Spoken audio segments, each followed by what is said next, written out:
Bonjour, je m'appelle Yann, je suis passionné de pêche et en particulier de pêche à la mouche. Donc la pêche à la mouche, vous le savez, on peut pêcher tout type de poissons, donc que ce soit des tarpons donc en mer jusqu'à la blette grande comme ça aux quatre coins du monde. Mais ce qui nous intéresse aujourd'hui, c'est la pêche de la mouche à la truite fario. Donc pour tout ce qui est du matériel, la pêche à la mouche a un petit côté particulier puisqu'on va se servir d'une canne avec un anneau, avec une soie. Ensuite, en équipement, puisque je vais t'amener à rentrer dans l'eau, on va avoir besoin d'un waders. Donc ici, c'est un waders respirant. En fait, ça évite de transpirer quand on pêche trop longtemps dans l'eau. Un gilet, donc le gilet, il est relativement court pour éviter de mouiller mon matériel de pêche. Il ne faut pas trop s'encombrer de matériel puisqu'on va être amené à bouger beaucoup, à marcher beaucoup. Il ne faut pas que ce soit trop lourd. Concrètement, j'ai un coupe-fil de manière à parfaitement couper mes nylons pour pouvoir faire mes raccords, attacher ma mouche correctement. Ici, j'ai toute une réserve de nylons qui vont partir grosso modo du 16, 14, 12, 10 centièmes, voire 8 centièmes pour les pêches les plus fines. De ce côté, deux boîtes à mouches. J'ai une boîte à mouches exclusivement sèches et une boîte que sont mes préférées entre guillemets avec des mouches sèches et des mouches à naf, mais ça on y reviendra tout à l'heure quand je vous expliquerai un petit peu comment on va faire le choix des mouches. De l'autre côté, un dégorgeoir, accessoire très important pour la pêche de la mouche puisque ça c'est une pêche qui se situe quasiment à vue, donc soit en surface ou soit en nymphe, donc en imitation d'insectes aquatiques sous la surface de l'eau. Et là l'accessoire indispensable, ce sont les lunettes polarisantes. Choisissez-les bien jaunes, puisque ce sont les verres polarisants jaunes qui permettent de retirer au maximum les éclats de lumière, les brillants sur la surface de l'eau. Accessoire complémentaire de la paire de polarisantes, la casquette. Ce n'est pas qu'un accessoire de mode, mais ça permet de couvrir le visage d'une certaine zone d'ombre et de bien voir avec les lunettes polarisantes. Et puis, quand la chance sourit ou quand on a bien pêché, on a besoin de la raquette. La raquette qui va servir à prendre le poisson, en fait c'est une épuisette. Alors elle est souvent reliée au verso du gilet, et c'est-à-dire que quand on a besoin de s'en saisir, on a un petit bouton de service télescopique qui permet d'accompagner la raquette, et donc de ne pas la perdre. Donc pour la pêche à la mouche, on a effectivement besoin d'une canne à mouche.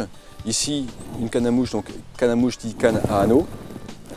Ici j'ai choisi une canne en 9 pieds, soit 4. Donc un pied, c'est équivalent grosso modo à 30 cm, donc on va avoir une canne ici qui fait 2,70 m. Concernant la soie de 4, c'est exactement ce que j'ai ici sur mon moulinet. La soie en fait, c'est ce qui va me permettre de propulser mon bas-de-ligne et au bout duquel se trouve la mouche. Donc toujours mettre en adéquation la soie avec la puissance qui est adaptée à la canne. Ensuite, je possède un coupe-fil qui va me permettre de couper proprement mes raccords, mes nylons pour tout ce qui va attacher mes mouches. Une réserve de nylon de différentes tailles.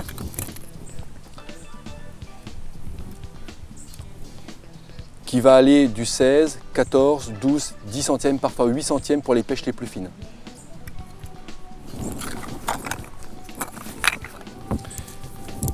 Ici, un dégorgeoir pour pouvoir retirer la mouche proprement de la bouche du poisson sans l'abîmer. Un waders respirant, puisque ici on va pêcher dans l'eau, et respirant, c'est-à-dire que c'est un matériau qui va m'éviter de transpirer parce qu'on va marcher beaucoup, c'est une pêche qui est très active. Effectivement, pour pêcher à la mouche, il va nous falloir des mouches. Donc je vais vous montrer rapidement quelles sont les possibilités de mouches que l'on peut avoir, en sachant que ça varie énormément en fonction effectivement de l'habitat, des différentes régions, que ce soit en France ou à l'étranger, qu'on pratique sur une petite rivière, sur une rivière à gros débit, etc. Donc il existe en grosso modo deux familles de mouches, que sont les mouches flottantes et les nymphes. Donc les nymphes, en fait, ça va être une mouche qui va travailler sous la surface de l'eau.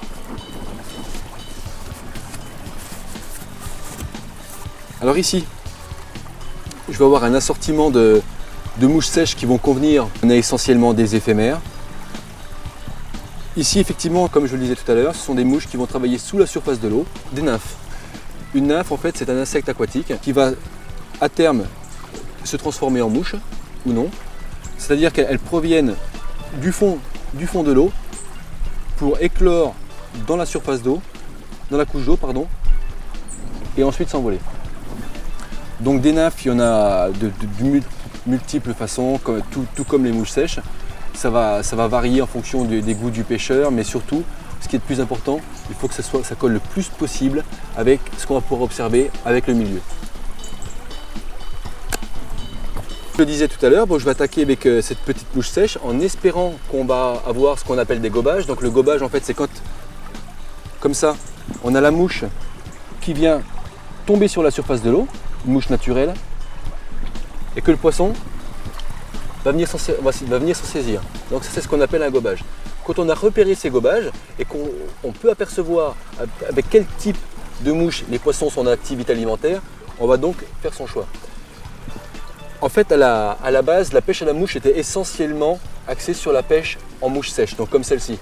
Mais il se trouve qu'avec l'évolution de l'agriculture, on a de moins en moins d'éclosions de mouches dues aux pesticides. Et il se trouve qu'on a de plus en plus d'insectes. En fait, les poissons arrêtent de cope de moins en moins et s'alimentent de plus en plus dans l'eau. Donc effectivement, on va commencer avec une mouche sèche, mais je pense qu'on finira avec des nymphes. Ça nous permettra de vous montrer les deux techniques. Donc j'ai ma canne à mouche sur laquelle est fixé mon moulinet rempli de soie. Et à l'extrémité de cette soie, on a ce qu'on appelle un bas-de-ligne. Un bas-de-ligne, en fait, c'est une succession de morceaux de nylon qui sont fixés du plus gros au plus petit. Donc en fait, le bas-de-ligne est raccordé à la soie par des morceaux de nylon qui sont attachés les uns aux autres en taille décroissante. Donc ici, on a un morceau de 45 centièmes. Ensuite, un morceau de 40 centièmes.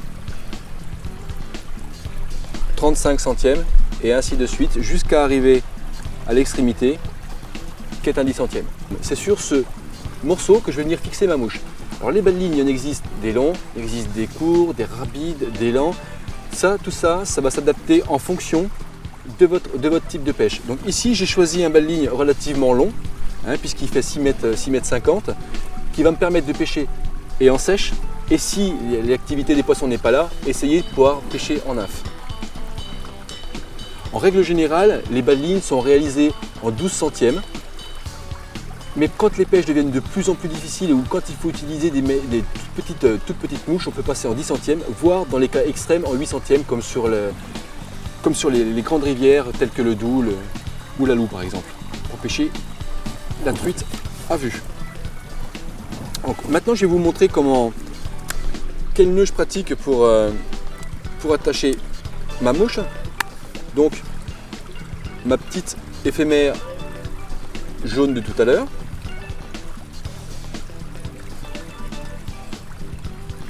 Donc je vais faire ce qu'on appelle le nœud du pendu. Alors un nœud de pendu, qu'est-ce que c'est? Tout d'abord, on commence par passer le fil dans l'œillet de la mouche. D'accord. Je viens faire une boucle sans la fermer. Alors c'est une opération qui est très délicate, vous en doutez, puisque là on travaille avec un nylon de 10 centièmes. Ensuite, je viens reprendre ce morceau de nylon que je spire autour des deux premiers brins. Je vais spirer 4 à 5 fois. Une fois l'opération terminée, je reprends mon excédent de bas-de-ligne et que je passe dans la boucle.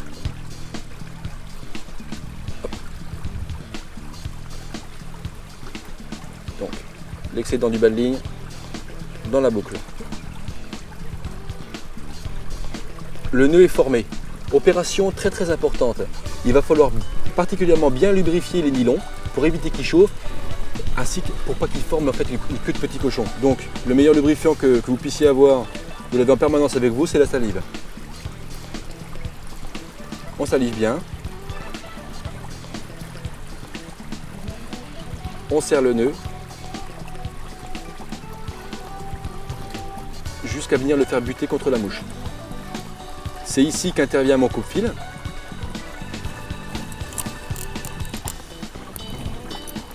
de manière à venir retirer l'excédent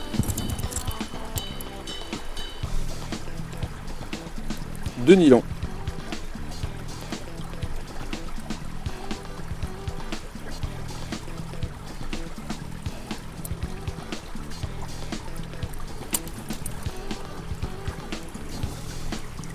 Donc petit rappel, ici la présentation doit être parfaite, pas de vrillage, etc. Si toutefois ça vous arrive, je vous encourage tout à fait à recommencer l'opération, c'est pas très grave.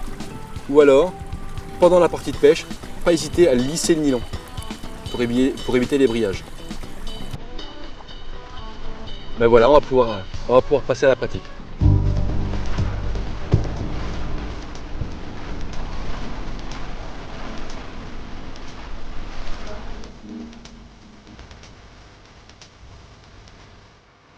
Il y a deux choses qui sont vraiment très importantes pour la pêche à la mouche. La première, c'est l'approche. Il ne faut pas se précipiter sur la rivière. Il est très important d'y aller discrètement afin de vraiment se fondre dans le milieu aquatique qu'est la rivière aujourd'hui, afin de ne pas effrayer les poissons. La deuxième chose, c'est l'observation. L'observation de la ligne de courant pour savoir quand on va poser sa mouche, où est-ce qu'elle va dériver. La deuxième chose, l'observation de l'ensemble du milieu aquatique, puisque la mouche qu'on va proposer et la truite que l'on recherche, elles font partie intégrante de ce milieu aquatique. Et puis surtout, l'observation des poissons. Voir le poisson avant qu'elle nous ait vus. En fait, on pratique une traque. Donc là, je vais tâcher de remonter dans la zone d'ombre tout doucement, afin de ne pas défrayer les poissons. Pour l'instant, j'en ai pas encore vu. Et on va pratiquer comme ça. Donc toujours très très doucement, il ne faut pas s'affoler.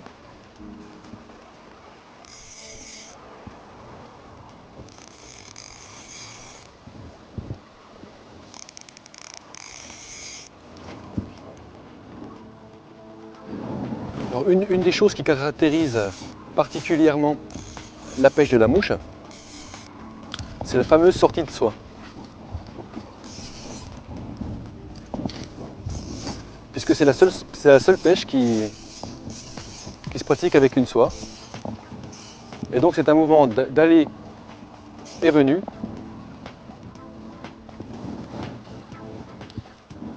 qui permet en fait de sortir la soie avant de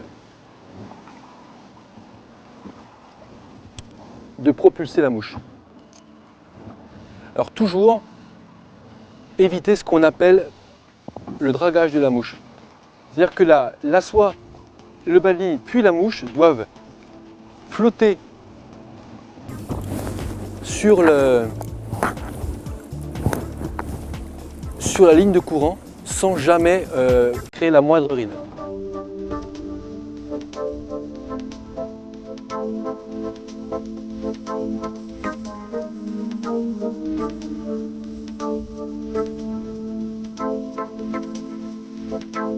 Là, je vais raccorder un petit morceau de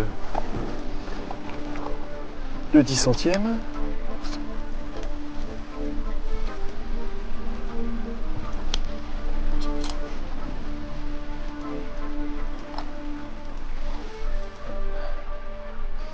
Parce qu'à force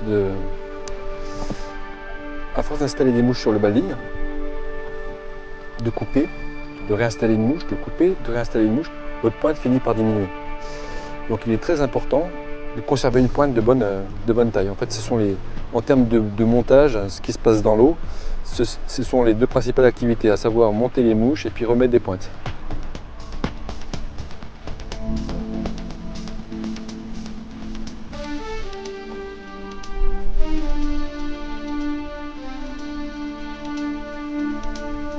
On lubrifie toujours correctement.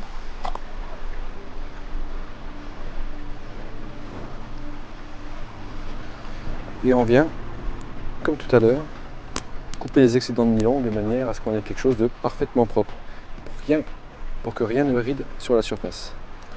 Hop.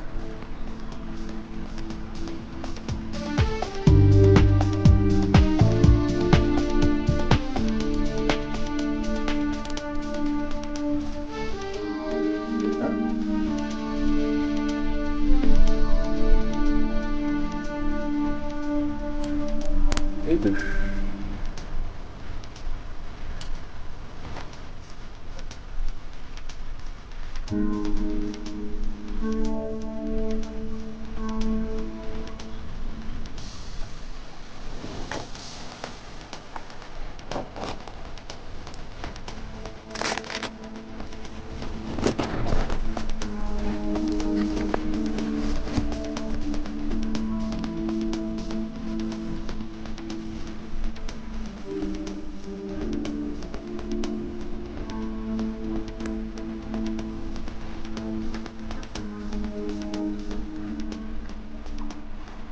Je viens d'entendre un poisson gober. Donc ça veut dire qu'il y a au moins un poisson qui est en activité.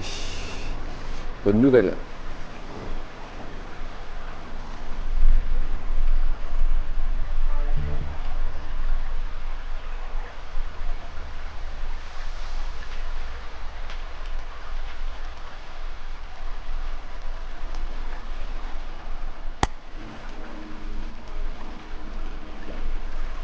Alors ce qui m'arrive là, ça arrive fréquemment, quand on utilise une mouche neuve, c'est que lors du montage, il y a de la résine qui est passée dans l'œillet de l'hameçon et qui l'obstrue.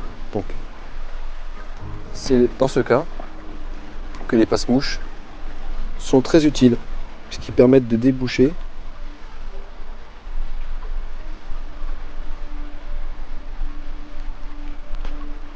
l'œillet de la mouche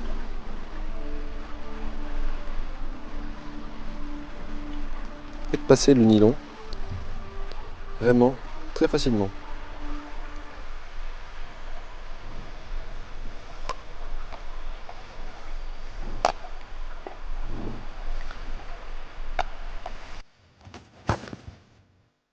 Donc le même nœud de pendu que l'on a fait tout à l'heure.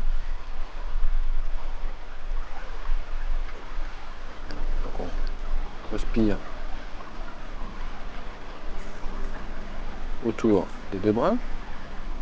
Je viens repasser la boucle.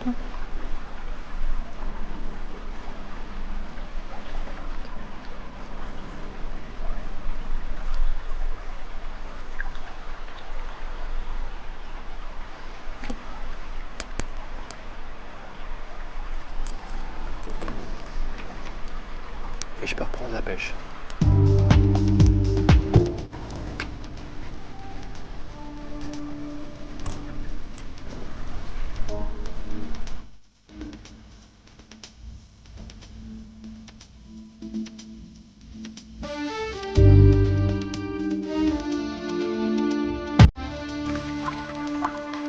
On vérifie que le baleine est en bon état. On va essayer de tenter ce poisson.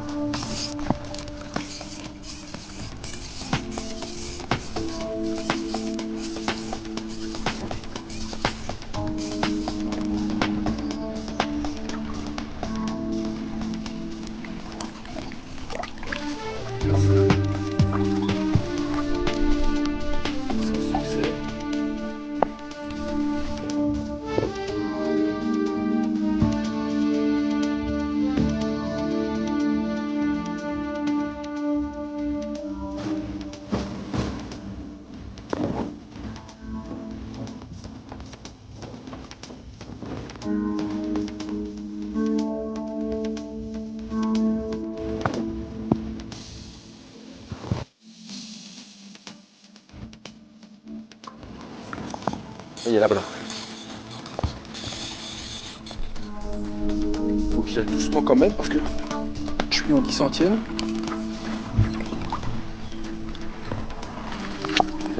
C'est une belle fario. C'est une belle fario, yes.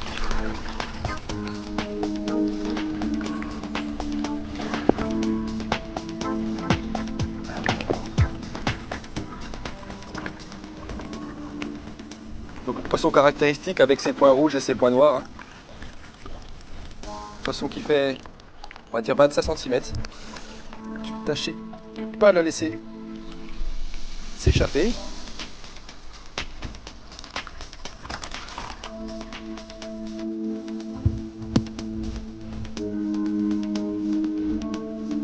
Hop là.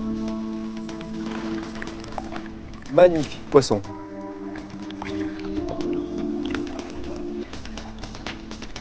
Allez.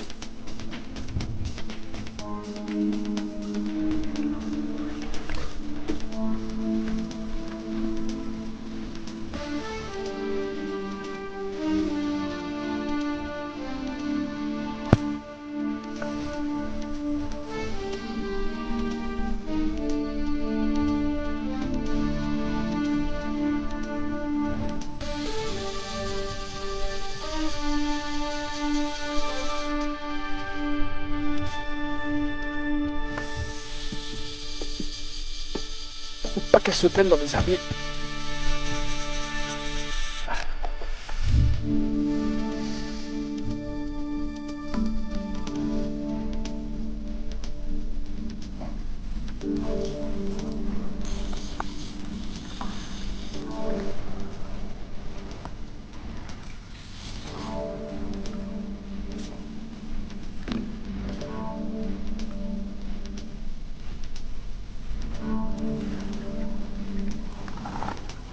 Encore une belle petite fario. Le poisson à peu près la même taille.